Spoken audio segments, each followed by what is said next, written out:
Puji Tuhan. Shalom, Bapak Ibu yang dikasihi Tuhan. Kita bersyukur dalam anugerah Tuhan di kesempatan pagi hari ini. Kalau kita boleh ada untuk apa yang menjadi kesempatan pagi hari ini ya.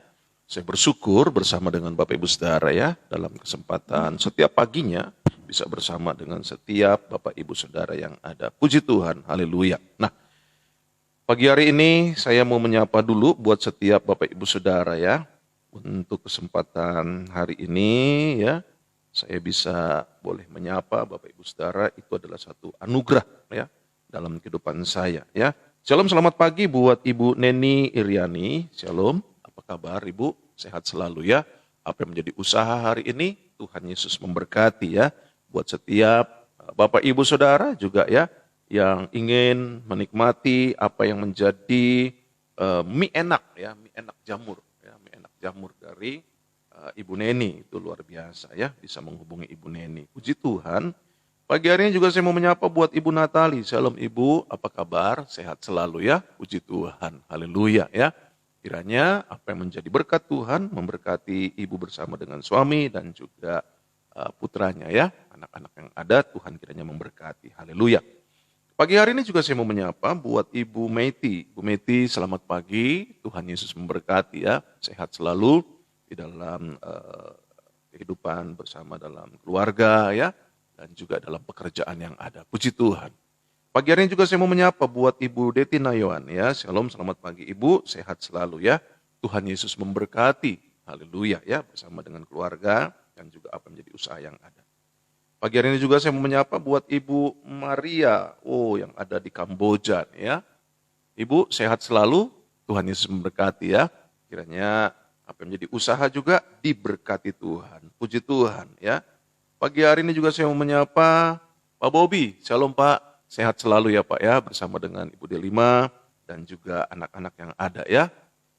Pak Bobi juga adalah seorang pengusaha berkaitan dengan kedukaan ya, kalau Bapak Ibu Saudara ada keluarga, ada saudara juga ya yang membutuhkan informasi ini bisa menghubungi ini ya, Solusi Duka Bahtera Mulia ya. Jadi itu yang perlu Bapak Ibu Saudara juga ketahui.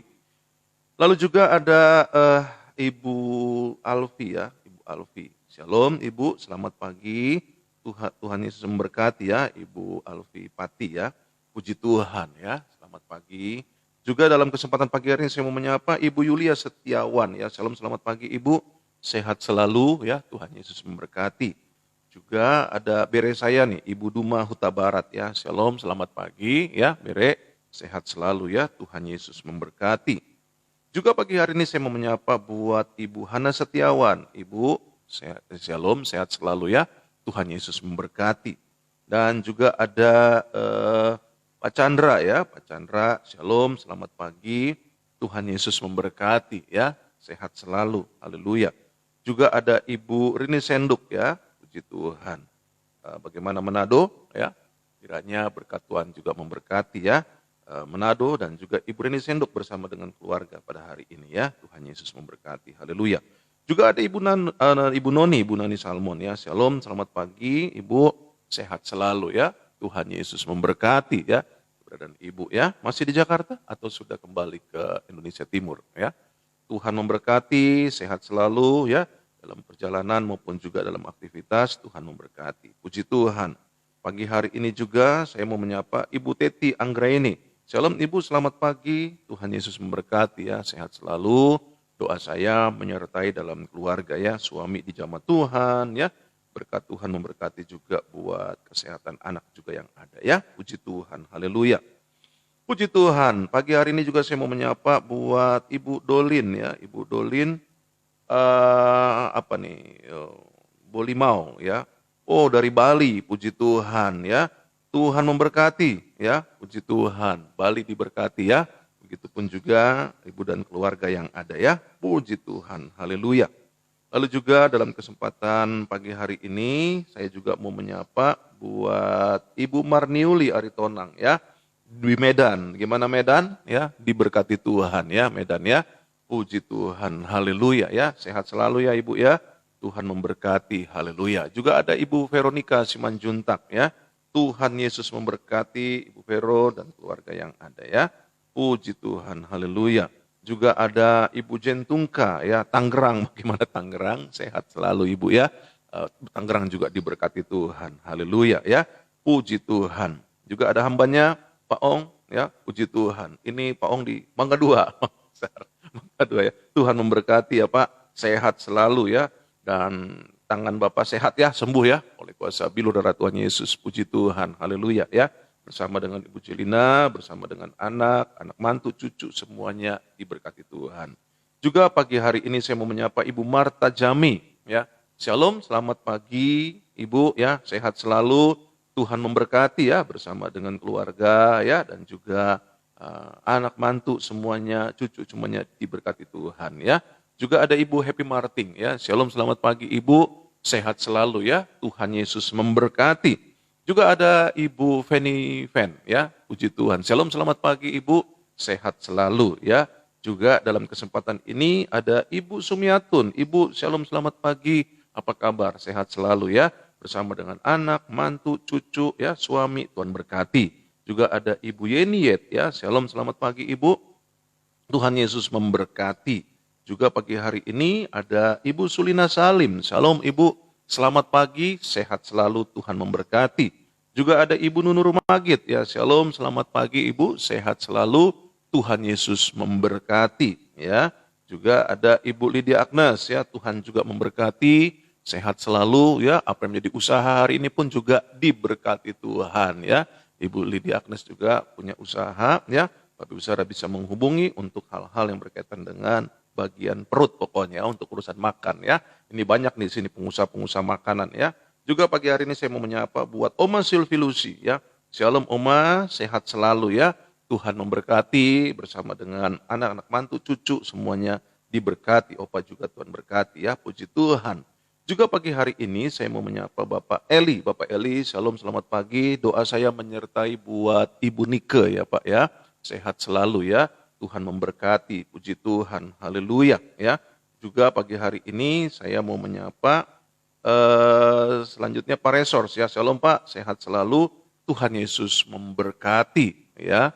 Juga pagi hari ini Ibu Deti Nayawan ya. Shalom, selamat pagi Ibu, sehat selalu, Tuhan Yesus memberkati, puji Tuhan, haleluya ya. Jadi apa yang menjadi kebersamaan kita pagi hari ini, Tuhan memberkati semua ya. Puji Tuhan, haleluya ya. Bersyukur dalam anugerah Tuhan, bersyukur dalam kasih Tuhan.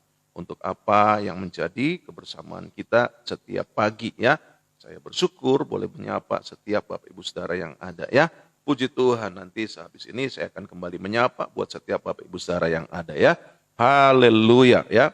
Sama seperti pertanyaan anak saya ya. Kalau misalnya sampai ratusan, Papi tetap sebutin aja. Karena emang tujuannya adalah untuk menyapa, memberi salam, memberi sapaan kepada Bapak Ibu Saudara. Rasa-rasanya itu lebih lebih kuat ya, lebih menyentuh lah ya kan begitu kan. Kalau setiap pagi ada yang menyapa, artinya apa? Kita masih hidup. Nah, itu ya. Jadi ini juga adalah hal yang perlu kita syukuri. Oleh karena itu dalam kesempatan pagi hari ini kita mau mendengarkan kembali atau merenungkan kembali firman Tuhan dalam kesempatan pagi hari ini ya. Kembali kita membaca di dalam kitab Hakim-Hakim ya, berkaitan dengan hakim yang keempat ya. Kita belum tuntaskan kemarin apa yang menjadi pembahasan kita tentang hakim yang keempat, yaitu adalah Deborah ya. Bapak Ibu secara kasih dalam Tuhan, ini adalah hal yang luar biasa yang bisa kita lihat di dalam kehidupan daripada Deborah ya. Bagaimana Deborah itu diangkat Tuhan ya. Ada ayat yang keempat ya.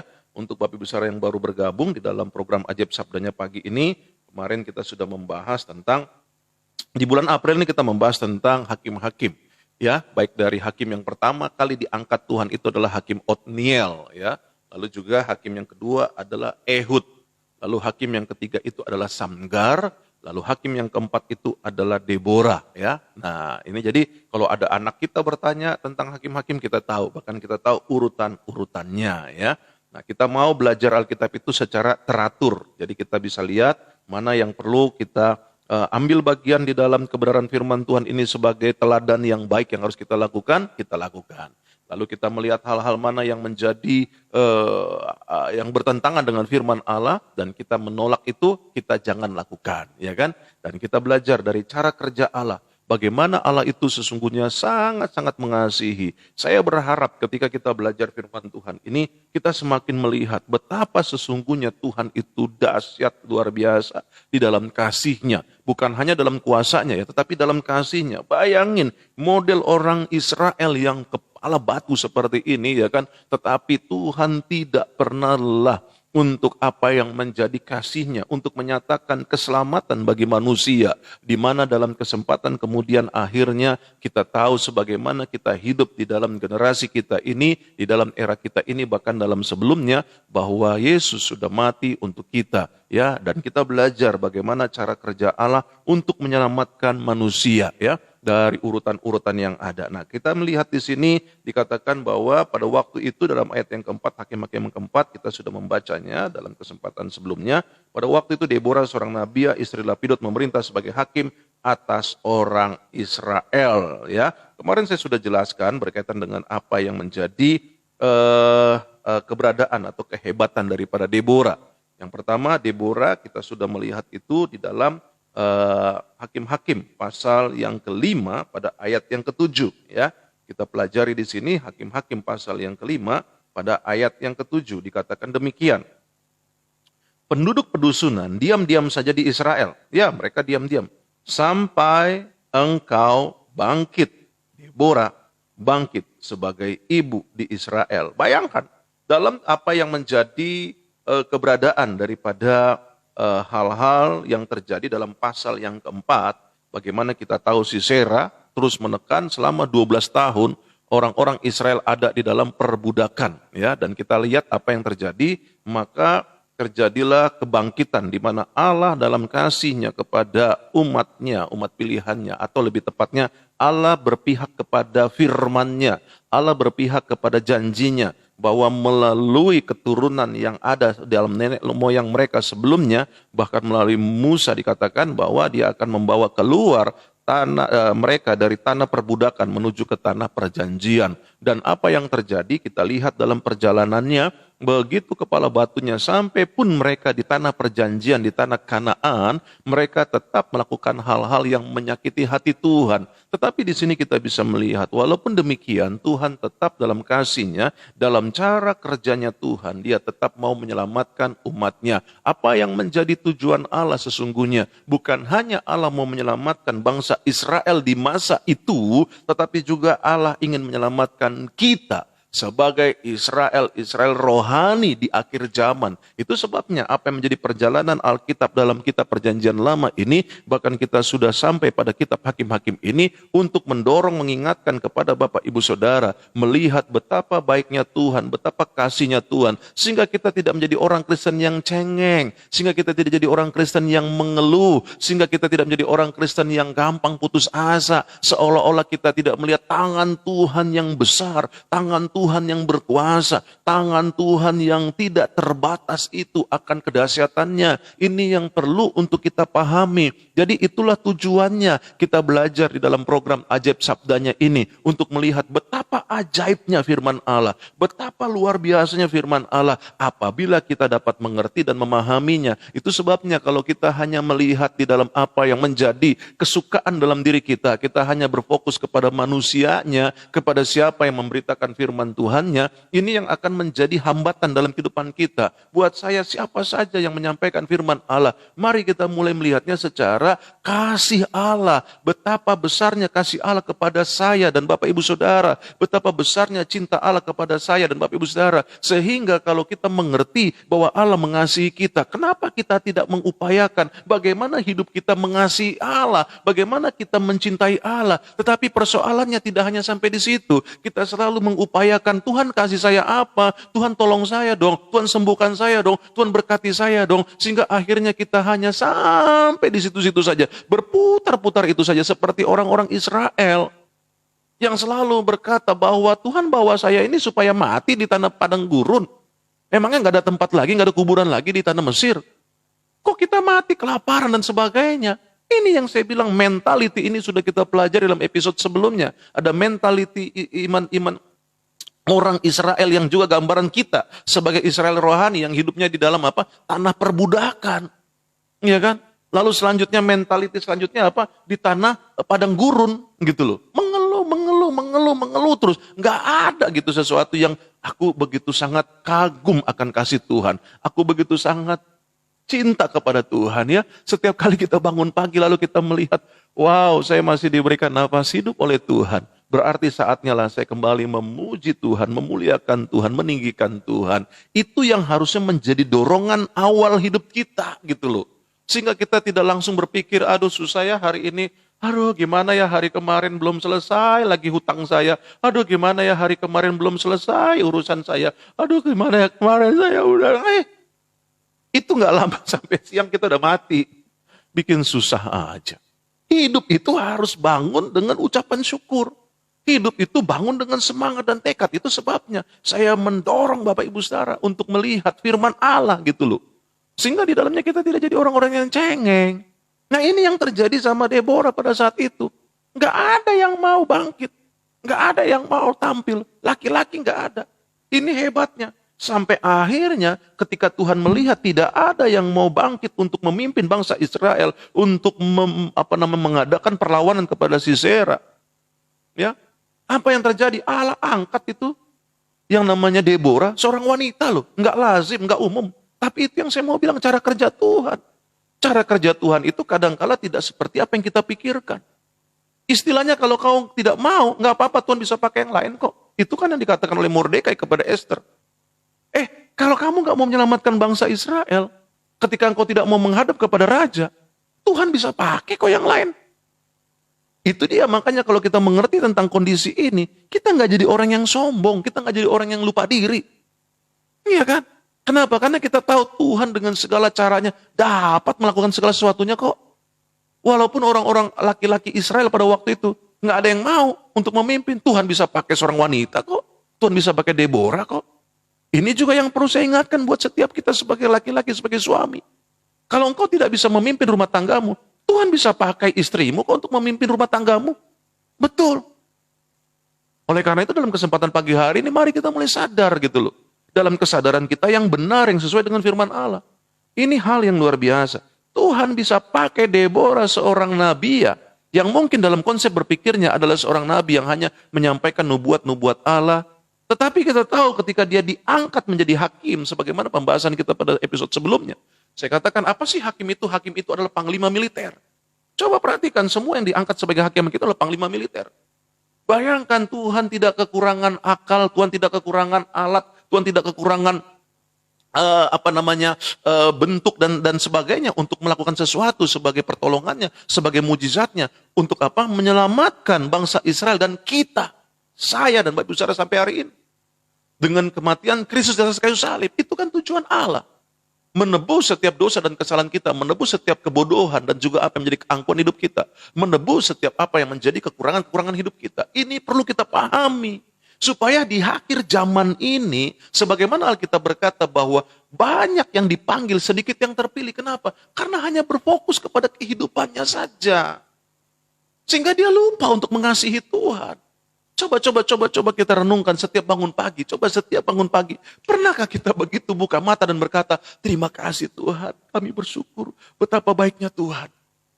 Pernah nggak kita bangun pagi merenungkan apa yang sudah Tuhan kerjakan dalam kehidupan kita?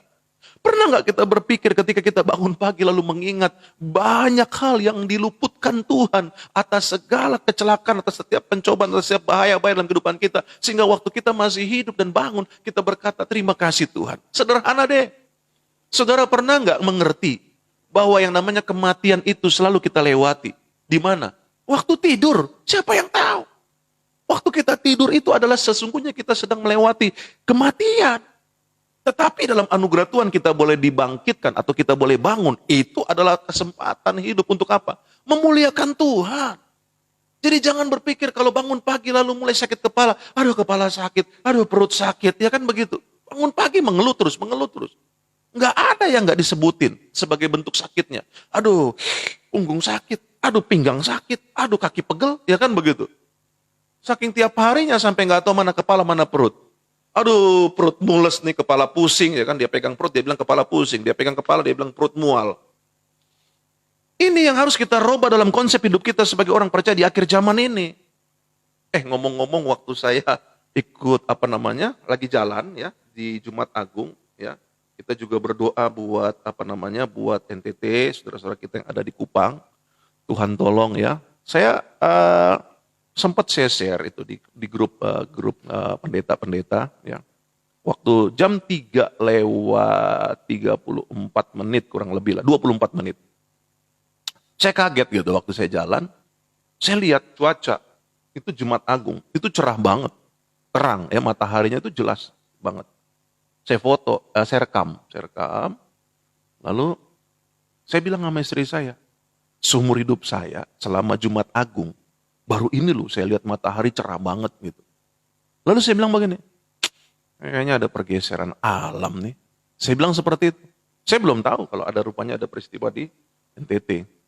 Saya bilang nih ada pergeseran alam, nih kayaknya ada sesuatu nih yang akan terjadi nih. Hanya istri saya.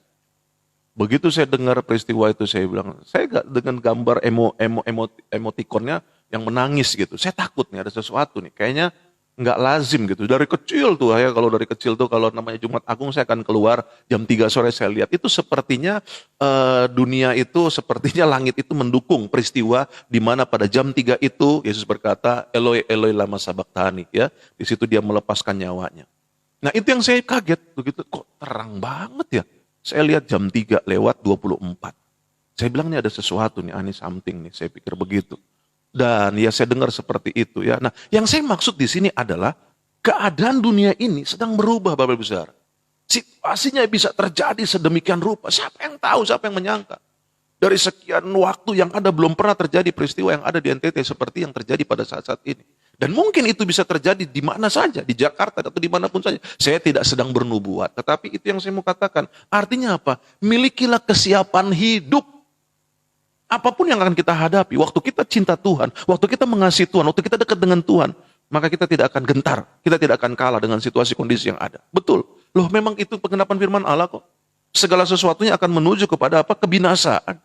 Segala sesuatunya sedang menggenapi firman Allah. Kita tidak bisa hanya berpikir bahwa oh udah aman tuh, udah tenang tuh, vaksin udah berjalan tuh, udah oke tuh. Ya kan begitu. Lalu kita berpikir apa? Bahwa tidak ada virus lagi. Coba kita lihat nanti dalam kesempatan kemudian. Bukan maksud saya mengutuki, tetapi inilah yang terjadi. Iya kan? Dan saya berpikir sama lah, pikiran yang sama lah yang terjadi di 100 tahun yang lalu. Yang waktu peristiwa Spanish flu itu kan, Spanish flu. Mereka juga mengalami hal yang sama pada waktu itu. Di mana mereka mungkin berpikir bahwa sudah tidak ada lagi virus. Buktinya 100 tahun kemudian kita yang mengalaminya. Iya kan? Dan ini yang saya mau katakan, kita tidak pernah tahu, tetapi itu yang saya mau katakan. Mari kita mulai menjaga hati dan hidup kita. Mari kita mempersiapkan diri kita sedemikian rupa. Nah inilah yang perlu kita lihat di dalam keberadaan hakim-hakim ini. Apa yang terjadi? Nggak ada yang mau, nggak ada yang siap. Makanya kenapa Tuhan pakai Deborah? Karena Tuhan lihat hati daripada laki-laki yang ada pada saat itu. Ya, ini perlu untuk kita miliki dalam kehidupan kita. Yaitu apa? Kesiapan. Ketika Deborah mulai dipanggil untuk menjadi hakim, dia bukan hanya nabiah, tapi juga diangkat menjadi hakim. Yang saya katakan, hakim itu adalah bicara tentang panglima militer untuk memimpin peperangan. Iya kan? Dan apa yang terjadi selanjutnya? Kita tahu kemenangan Tuhan anugerahkan dalam kehidupan Deborah. Ya, dengan Barak. Nah ini kita perlu pahami dalam kehidupan kita, Bapak Ibu saudara kasih dalam Tuhan. Supaya apa? Supaya kita mengerti bahwa kesiapan dalam hidup kita itu akan menentukan apa yang menjadi keberhasilan kemenangan dalam kehidupan kita. Ya.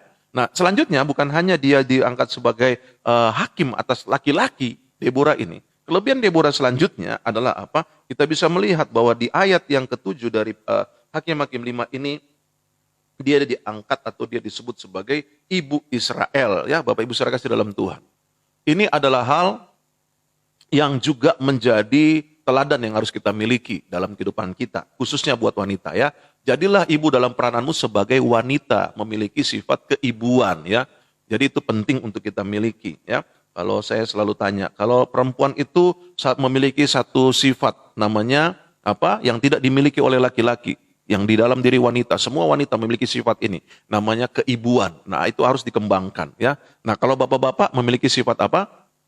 Kebapaan, ngaco, salah, ya kan gitu. Mentang-mentang keibuan lalu kebapaan, bukan. Laki-laki memiliki sifat yaitu wibawa. Nah, gitu ya kan. Kadang-kadang orang begitu kan, menyamakan saja. Oh, kalau perempuan keibuan, kalau bapak kebapaan, ngaco. Ya, keibuan, tetapi laki-laki itu memiliki sifat yang namanya wibawa. Perempuan nggak punya wibawa, ya laki-laki yang punya itu. Itu sudah Tuhan kasih.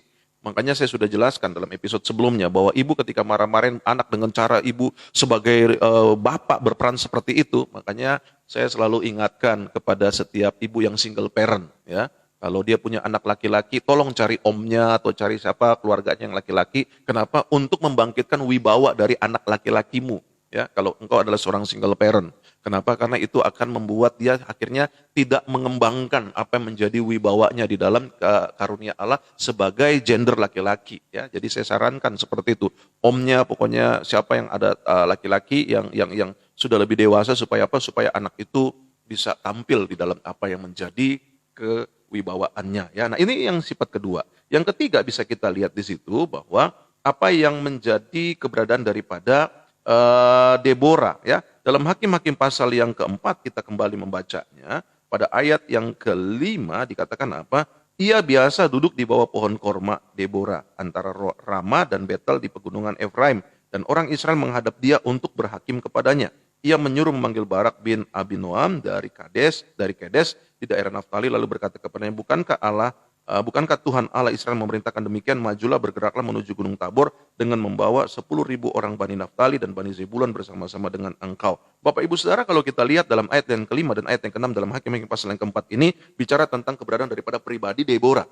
Apa yang bisa kita lihat di sini adalah hal yang menjadi sifatnya, apa yang menjadi keberadaannya, yaitu apa? Memiliki talenta, dia memiliki banyak talenta, ya. Dia bisa menjadi penasehat, dia bisa menjadi seorang panglima, dia bisa memberikan apa yang menjadi nubuatan firman Allah sebagai nabiya gitu ya. Ini luar biasa, dan hal ini juga perlu saya sampaikan kepada setiap wanita ataupun juga setiap kita semua ya, bahwa di sini pentingnya untuk apa? Untuk memiliki kemampuan, untuk memiliki talenta yang dikembangkan ya.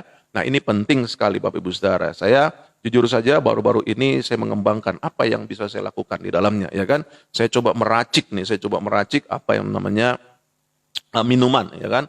Saya racik nih korma sama alpukat, saya racik ini korma sama susu, saya racik ini semua seperti itu, ya kan. Puji Tuhan, beberapa pendapat yang mengatakan ini enak, ya kan, seperti itu. Saya cuma lihat bahwa Paulus pun demikian kok, ya kan. Gimana dia bersama dengan Aquila, ya kan, dia mengupayakan kemah pada waktu itu. Artinya apa? Dia tidak menggantungkan pelayanannya kepada apa yang menjadi derma.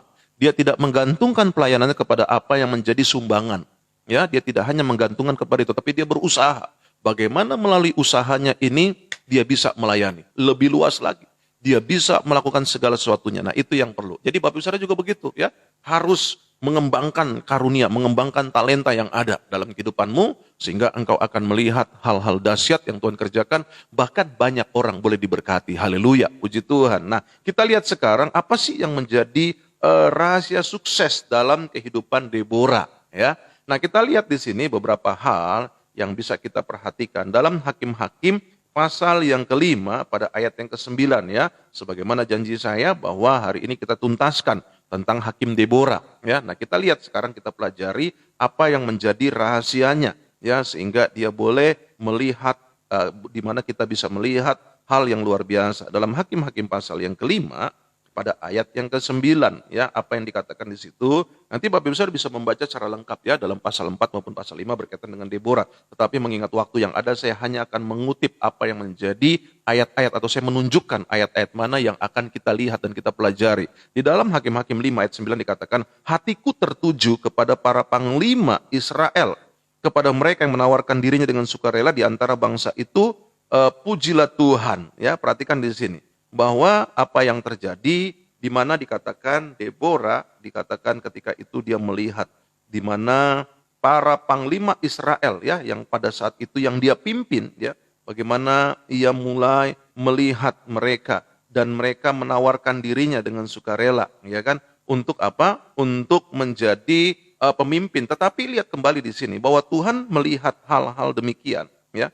Hal-hal yang demikian itu Tuhan tetap memilih Deborah sebagai pimpinan tertinggi untuk memimpin apa yang menjadi peperangan pada saat itu, ya. Nah, kita lihat di sini yang pertama bisa kita pelajari apa sih yang menjadi rahasia daripada Deborah. Buat saya di sini kita bisa melihat bagaimana Deborah ini adalah seorang yang respect.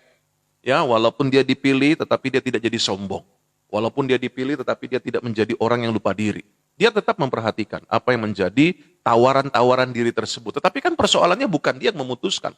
Namun di sini kita bisa melihat ketika ia diberikan otoritas, dia diberikan kuasa, ya, dia tetap ketika ada yang menawarkan diri, oke, dia tetap menerima itu, dia tetap menyambut itu. Hal yang sama juga kita bisa lihat dalam diri Deborah, bagaimana di dalam pasal yang keempat ketika dia mendengarkan semua keluhan-keluhan orang. Yuk kita lihat kembali di dalam pasal yang keempat apa yang dikatakan di situ, bagaimana dia setiap kali, ya kan, dia mendengarkan setiap apa yang menjadi. Ayat yang kelima, ia biasa duduk di bawah pohon korma Deborah antara Rama dan Betel di pegunungan Efraim, dan orang Israel menghadap dia untuk berhakim kepadanya. Bayangkan, ya, dia selalu menyediakan waktu untuk orang-orang Israel.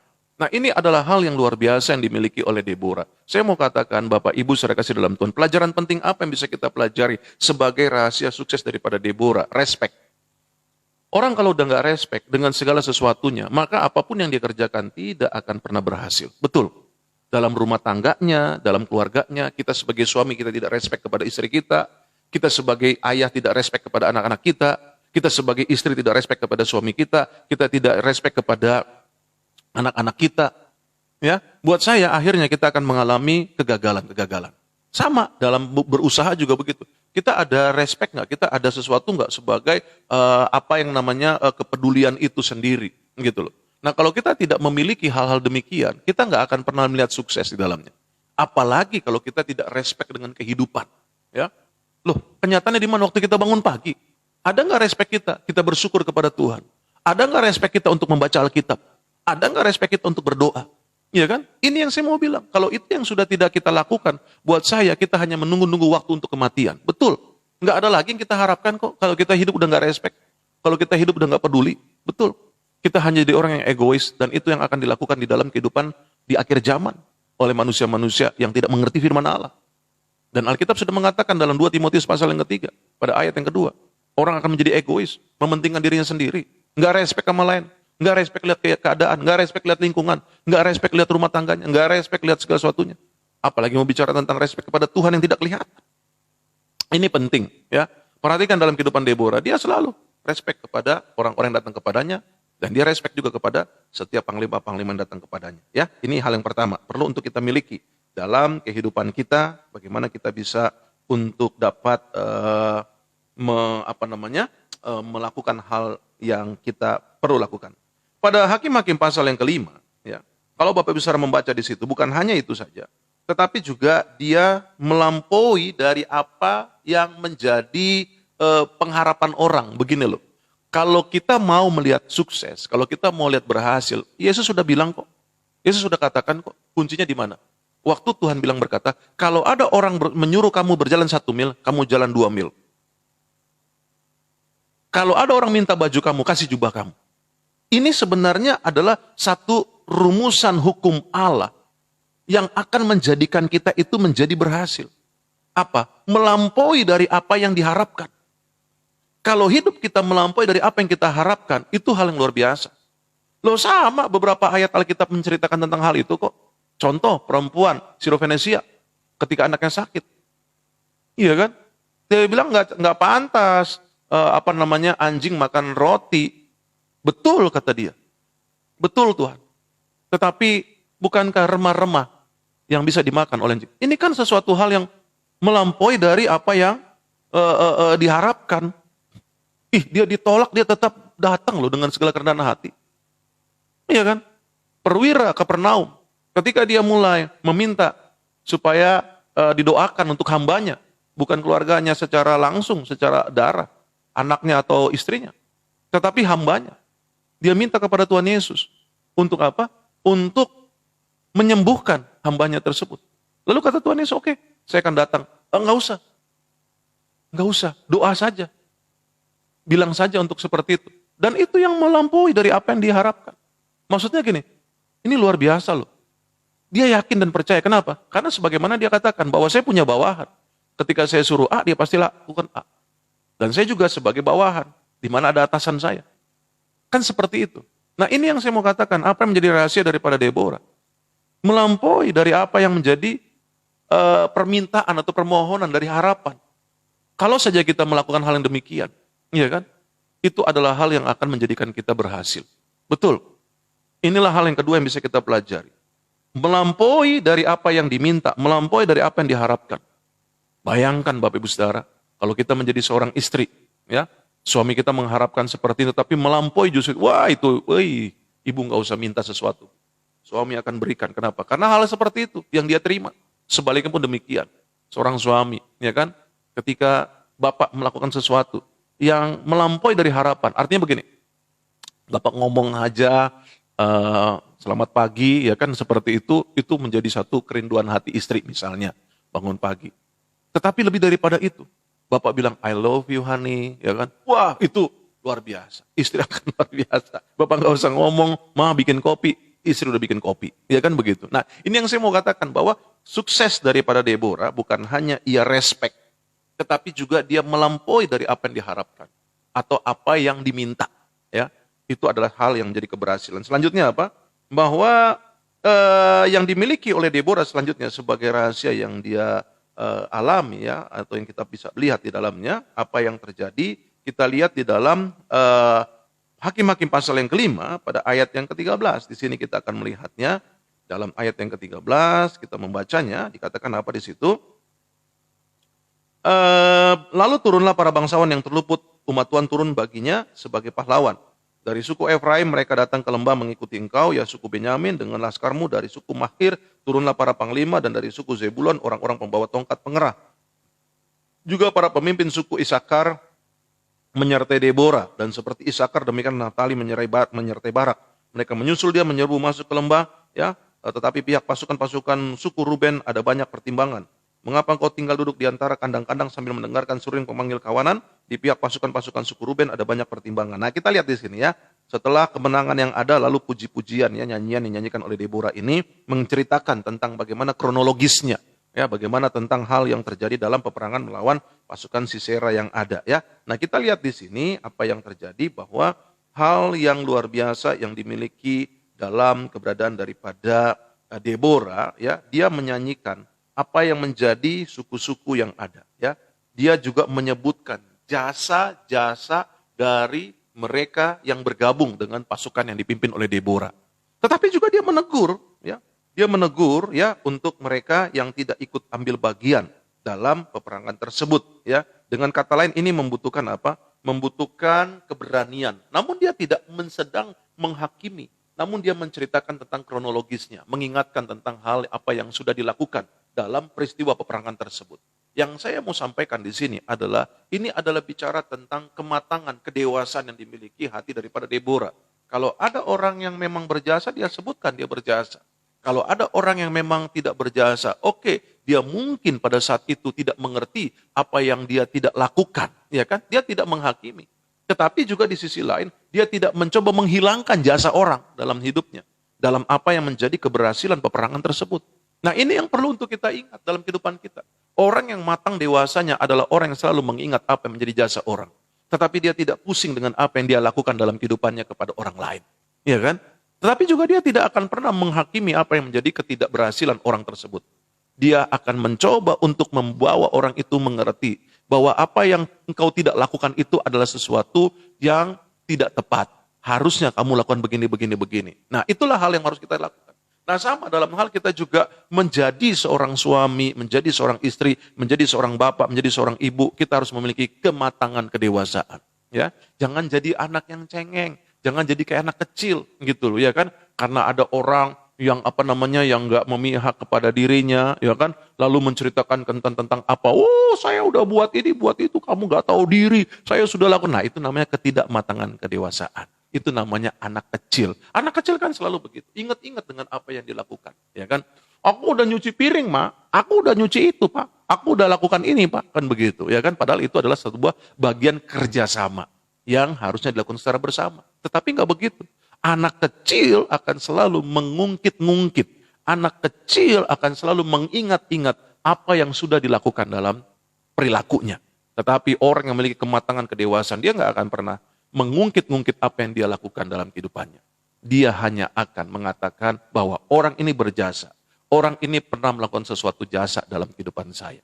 Iya kan? Dan itu yang harus kita lakukan sebagai seorang yang memiliki kematangan kedewasaan. Kalau itu yang kita lakukan, maka kita pun juga akan mengingat betapa luar biasanya Tuhan dalam hidup saya. Betapa baiknya Tuhan dalam hidup saya. Betapa dahsyatnya Tuhan dalam hidup saya. Sehingga tidak pantaslah kita mengatakan, bukankah aku sudah berbuat ini, berbuat itu. Matius 7 ayat yang ke-22 dan 23 akhirnya. Ya kan? Bukankah aku sudah berbuat demi namamu? Bukankah aku sudah mengusir setan demi namamu? Bukankah aku sudah menyembuhkan orang sakit demi namamu? Akhirnya Tuhan berkata, hanyalah engkau hai pembuat kejahatan. Sebab aku tidak pernah mengenal engkau. Mengerikan sekali. Kita pun demikian. Jangan kita bilang, Tuhan, bukankah saya sudah rajin berpuasa, saya sudah rajin berdoa, saya sudah rajin baca Alkitab. Kenapa kok Tuhan tidak jawab doa saya? Kenapa Tuhan tidak sembuhkan saya? Kamu siapa? Ngeri loh kalau Tuhan mengatakan demikian. Tetapi justru sebaliknya, Tuhan, aku mengasihimu. Itu sebabnya dari dasar hati kita mau baca Alkitab. Tuhan, aku mencintaimu. Itu sebabnya dari dasar hati kita mau melakukan perintah Tuhan dengan berpuasa, dengan kita berdoa. Ya, sehingga itu bukan menjadi sebuah dasar untuk kita mengatakan, aku udah berbuat ini, berbuat itu, dan berbuat sebagainya. No. Tapi karena kita mengingat kebesaran Tuhan, kita mengingat kasih Tuhan, kita mengingat kebaikan Tuhan, maka kita lakukan hal-hal tersebut. Ini yang ketiga, yang dimiliki oleh Deborah. Kematangan kedewasaan, yang harus kita miliki juga. Jadi yang pertama, kita harus menghidupi diri kita dengan respect. Ya. Yang kedua, belajar dari Deborah, kita harus apa? Belajar. Untuk apa? Untuk kita dapat mengerti, ya, di dalam keberadaan hidup kita ini, bagaimana kita harus melihat hal-hal dalam kehidupan kita ini untuk dapat menjadi dewasa, ya. Juga di dalamnya kita harus belajar untuk melampaui dari apa yang menjadi harapan orang, melampaui dari apa yang menjadi permintaan orang, ya. Itu adalah hal yang luar biasa. Yang terakhir, akhirnya kita belajar di sini, Bapak Ibu saudara kasih dalam Tuhan, bahwa dalam prinsipnya Deborah adalah seorang yang memegang teguh dengan apa yang menjadi keyakinannya, ya. Ini adalah hal yang luar biasa, ya. Ini adalah hal yang bisa kita pelajari dalam kehidupan Deborah, dan akhirnya apa? Bahwa kalau kita mengacu kepada Hakim-Hakim pasal yang keempat, dia memiliki pemikiran yang lebih jauh, ya, ke depan. Ayo, kita jangan jadi orang Kristen yang picik, jangan jadi orang Kristen yang sempit, yang hanya mikirnya kemarin saya begini, kemarin saya begitu, kemarin saya begini, aduh hari ini juga kayak, no, bukan itu. Tuhan mau kita berpikir maju, Tuhan mau kita berpikir ke depan. Karena Alkitab sendiri berkata, Yeremia 29 ayat yang ke-11, rancanganku bukanlah rancangan kecelakaan, tapi rancangan hari depan yang penuh dengan harapan. Berpikirlah untuk hari depan, berjuanglah untuk masa depan, ya, dan dimulai dari hari ini, sehingga kita akan melihat kedahsyatan Tuhan. Haleluya. Amin. Puji Tuhan. Terima kasih buat Bapak Ibu Saudara dalam kebersamaan kita dalam kesempatan pagi hari ini. Kiranya apa yang menjadi pelajaran dalam kesempatan hari ini boleh membawa setiap kita semakin lebih mengasihi Tuhan, semakin lebih dekat kepada Tuhan. Amin. Puji Tuhan, pagi hari ini saya juga kembali mau menyapa, ya. Sebelum saya mau menyapa, kita membaca dulu, ya. Kita membaca hikmat Allah, ya. Di dalam kesempatan hari ini, tepatnya di tanggal 6, kita membaca Kitab Amsal pasal yang ke-6, ya. Sebagai hikmat Allah yang kita harus renungkan, ya. Supaya apa? Supaya kita bisa maju di dalam kasih Tuhan. Haleluya. Hari ini tanggal 6, kita membaca hikmat Allah dalam pasal Amsal yang ke-6. Berbagai-bagai nasihat. Hai anakku, jikalau engkau menjadi penanggung sesamamu dan membuat persetujuan dengan orang lain, jikalau engkau terjerat dalam perkataan mulutmu, tertangkap dalam perkataan mulutmu, buatlah begini, hai anakku, dan lepaskanlah dirimu, karena engkau telah jatuh ke dalam genggaman sesamamu. Pergilah, berlututlah, dan desaklah sesamamu itu. Janganlah membiarkan matamu tidur dan kelopak matamu mengantuk. Lepaskanlah dirimu seperti kijang daripada tangkapan, seperti burung daripada tangan pemikat. Hai pemalas, pergilah kepada semut. Perhatikanlah lakunya dan jadilah bijak. Biarpun tidak ada pemimpinnya, pengaturnya, atau penguasanya, ia menyediakan rotinya di musim panas dan mengumpulkan makanannya pada waktu panen. Hai pemalas, berapa lama lagi engkau berbaring? Bilakah engkau akan bangun dari tidurmu? Tidur sebentar lagi, mengantuk sebentar lagi, melipat tangan sebentar lagi untuk tinggal berbaring. Maka datanglah kemiskinan kepadamu seperti seorang penyerbu dan kekurangan seperti orang yang bersenjata. Tak bergunalah dan jahatlah orang yang hidup dengan mulut serong, yang mengedipkan matanya, yang bermain kaki dan menunjuk-nunjuk dengan jari, yang hatinya mengandung tipu muslihat, yang senantiasa merencanakan kejahatan dan yang menimbulkan pertengkaran. Itulah sebabnya ia ditimpa kebinasan dengan tiba-tiba. Sesaat saja ia diremukkan tanpa dapat dipulihkan lagi. 6 perkara ini yang dibenci Tuhan, bahkan 7 perkara yang menjadi kekejian bagi hatinya. Mata sombong, lidah dusta, tangan yang menumpahkan darah, orang yang tidak bersalah. Tangan yang menumpahkan darah orang yang tidak bersalah, hati yang membuat rencana-rencana yang jahat, kaki yang segera lari menuju kejahatan, seorang saksi dusta yang menyembur-nyemburkan kebohongan, dan yang menimbulkan pertengkaran saudara. Hai anakku, peliharalah perintah ayahmu dan janganlah menyia-nyiakan ajaran ibumu. Tambatkanlah senantiasa semuanya itu pada hatimu, kalungkanlah pada lehermu. Jikalau engkau berjalan, engkau akan dipimpinnya. Jikalau engkau berbaring, engkau akan dijaganya. Jikalau engkau bangun, engkau akan disapanya. Karena perintah itu pelita dan ajaran itu cahaya. Dan teguran yang mendidik itu jalan kehidupan. Yang melindungi engkau terhadap perempuan jahat, terhadap kelicikan lidah perempuan asing. Janganlah menginginkan kecantikannya dalam hatimu, janganlah terpikat oleh bulu matanya. Karena bagi seorang sundal, sepotong rotilah yang penting, tetapi istri orang lain memburu nyawa yang berharga. Dapatkah orang membawa api dalam gelembung baju dengan tidak terbakar pakaiannya? Atau dapatkah orang berjalan di atas bara dengan tidak hangus kakinya? Demikian juga orang yang menghampiri istri sesamanya, tiada seorang pun yang menjamahnya luput dari hukuman. Apakah seorang pencuri tidak akan dihina apabila ia mencuri untuk memuaskan nafsunya karena lapar? Dan kalau ia tertangkap, haruslah ia membayar kembali 7 kali lipat segenap harta isi rumahnya untuk diserahkan. Siapa melakukan jinah tidak berakal budi. Orang yang berbuat demikian merusak diri. Siksa dan cemooh diperolehnya. Malunya tidak terhapuskan. Karena cemburu adalah geram seorang laki-laki. Ia tidak kenal belas kasihan pada hari pembalasan dendam. Ia tidak akan mau menerima tebusan suatu apapun. Dan ia akan tetap bersikeras. Betapa banyak pun pemberianmu. Haleluya. Inilah yang menjadi kata hikmat Allah di dalam Amsal pasal yang ke-6. Bersamaan dengan hari ini tanggal 6 ya Bapak Ibu Saudara. Puji Tuhan, terima kasih buat setiap Bapak Ibu Saudara yang sudah boleh bersama ya. Saya kembali menyapa buat setiap Bapak Ibu Saudara, buat Ibu Esther Sustanto, Shalom, selamat pagi Ibu ya, sehat selalu, kiranya berkat Tuhan senantiasa memberkati ya. Juga dalam kesempatan ini buat setiap Bapak Ibu Saudara ya, buat Elizabeth Punir, Ibu Elizabeth ya, Ibu Elizabeth Shalom, selamat pagi ya. Tuhan memberkati, maupun juga nih rekan saya nih, hambanya nih, Bapak Pendeta Franseda ya. Apa kabar hambanya? Tuhan Yesus memberkati ya. Puji Tuhan, haleluya ya. Pagi hari ini saya bersyukur dalam anugerah Tuhan bisa bersama dengan para hamba-hambanya ya. Dan juga pagi hari ini saya mau nyapa juga buat Bapak Nixon ya. Puji Tuhan, shalom, selamat pagi. Tuhan Yesus memberkati, haleluya. Puji Tuhan, haleluya. Pagi hari ini juga saya bersyukur dalam anugerah Tuhan ya. Untuk menyapa buat setiap Bapak Ibu Saudara yang ada. Ini ada keponakan saya nih ya, Ibu Teti Adelina ya. Apa kabar Bere ya? Tuhan memberkati ya. Puji Tuhan, haleluya ya. Lalu juga dalam kesempatan ini saya juga menyapa Ibu Karni ya, Ibu Karni ya. Lalu juga Bapak Tongam ya. Lalu juga Ibu Esra ya.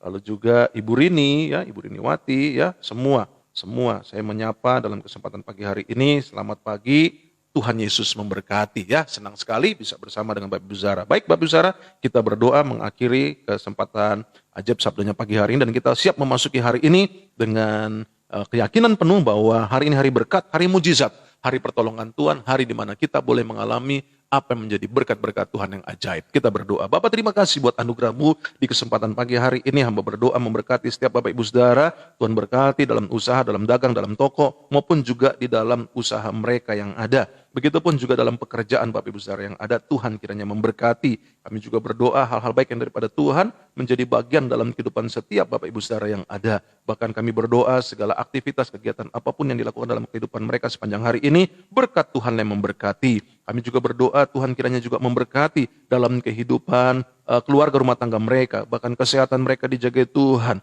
bahkan dalam kehidupan suami, istri, orang tua, anak, anak mantu, mertua, cucu, semuanya diberkati Tuhan. Terima kasih Bapak di surga. Kami juga tidak lupa berdoa buat negeri kami Indonesia. Tuhan, belas kasihan-Mu turunlah atas setiap daerah-daerah yang mengalami bencana alam, khususnya buat NTT, saudara-saudara kami yang ada di NTT, di Kupang. Tuhan kiranya juga memberikan kekuatan penghiburan dalam kehidupan setiap mereka, bahkan apa yang menjadi kebutuhan-kebutuhan mereka dengan cara Tuhan yang ajaib, mereka dapat mendapatkannya dengan pertolongan Tuhan dalam nama Tuhan Yesus. Biarlah kiranya mereka juga diberikan damai sejahtera ketika mereka tetap mengalami kehilangan orang-orang yang dikasihi. Penghiburan daripada Tuhan saja yang dikerjakan Roh Kudus menjadi bagian dalam kehidupan saudara-saudara kami yang ada. Tuhan, kami memohon belas kasihan-Mu, biarlah kiranya dari setiap anak-anak Tuhan juga pun digerakkan hatinya untuk campur tangan di dalam apa yang harus dilakukan untuk saudara-saudara kami yang ada di NTT ataupun juga yang ada di Kupang. Kami lepaskan doa dalam nama Tuhan Yesus, hal-hal baik yang Tuhan boleh anugerahkan dalam kehidupan saudara-saudara kami yang ada. Terima kasih Bapa, gerakan juga pemerintah pusat maupun juga daerah untuk melakukan tindakan-tindakan yang lebih jauh lagi. Itu sebabnya kami berdoa buat negeri dan bangsa kami Indonesia. Ke dalam tangan Tuhan yang kuat kami serahkan, berkati Indonesia, lawat Indonesia. Bahkan hujan pertobatan turun atas Indonesia. Kami berdoa buat Bapak Presiden, Bapak Wakil Presiden, para menteri, para kepala daerah, para pemimpin bangsa kami lainnya. Kiranya roh takut akan Tuhan turun atas setiap mereka yang ada.